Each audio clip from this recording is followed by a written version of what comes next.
Welcome to the Scholars Learning classes. In this video, we will be studying about the accounting for reserves, accumulated profits and losses in the case of retirement. See, this is what we have done in the case of admission. The same accounting is there in the case of retirement. So if at the time of retirement there is any balance of general reserve, reserve fund or any undistributed profit appearing in the balance sheet, it belongs to all the partners and should be transferred in the capital accounts of all the partners. So in this case, the entry will be passed as general reserves account debit, reserve fund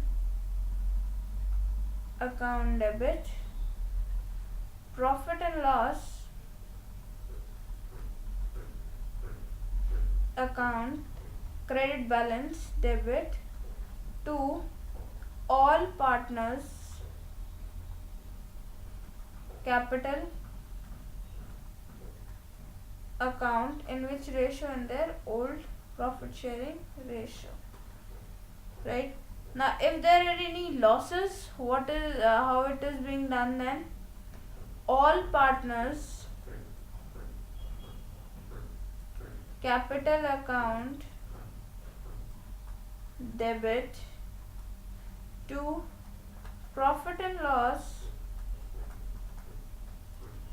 loss account debit balance,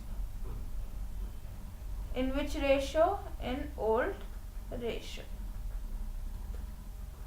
Right, so this is same as we have done in the case of admission.